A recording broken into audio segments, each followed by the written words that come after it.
vente, c'est 5% de notre activité. C'est ce que les clients voient. Ils viennent, c'est le côté public des enchères, ce sont des ventes aux enchères publiques. Donc les gens viennent à la salle, viennent à l'hôtel des ventes et nous voient taper du marteau sur une tribune. Donc souvent, c'est ce qu'ils retiennent de notre métier. Ce qu'ils ne voient pas, c'est tout notre travail quotidien, au jour le jour, de fourmi, qui est notamment d'intervenir pour une partie, puisque moi je suis aussi commissaire-priseur judiciaire, donc pour tous les tribunaux, quels qu'ils soient, tribunaux de commerce, tribunaux de grande instance, tribunaux d'instance. Donc là, on est mandaté par ces tribunaux et on intervient, on fait des inventaires.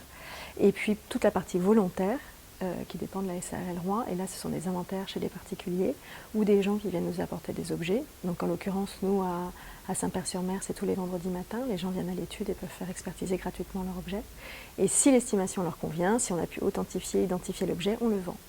Donc je passe mon temps, je passe mes journées à faire des inventaires. Le judiciaire, c'est géographiquement limité. Donc je suis en limitrophe avec mes confrères. Chacun a son réseau, a son secteur prédéterminé et on n'y déroge pas. Par contre, pour ce qui est la partie volontaire, il n'y a plus de monopole, donc on va là où les gens nous amènent. Donc il y a un côté un peu médecin de famille, c'est-à-dire que les gens nous font confiance et ils font appel à nos services parce qu'ils nous connaissent et parce que c'est nous.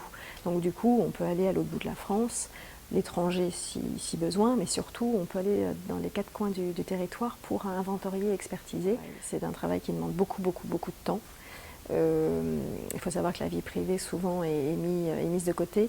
C'est vraiment, on travaille du lundi au dimanche la plupart du temps, puisqu'on travaille toute la semaine, on fait les inventaires et souvent le week-end on vend. Les ventes judiciaires c'est plutôt en semaine, mais les ventes volontaires ce sont les week-ends, les samedis, les dimanches, plutôt quand les gens sont en vacances. Comme par exemple moi je suis à Saint-Père-sur-Mer, c'est une station balnéaire, donc je fais mes ventes quand j'ai le maximum de clientèle. Dans les qualités requises au-delà du travail, il faut être organisé, il faut bien être secondé, il faut une bonne équipe, il faut être passionné par ce métier. Là, sinon, je crois qu'on a du mal à l'exercer.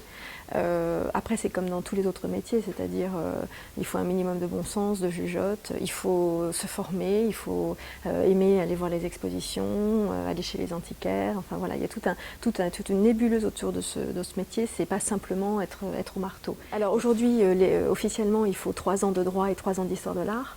Moi, j'ai fait 4 ans de droit et j'ai une licence d'histoire de l'art et j'ai le 3e cycle de l'école du Louvre.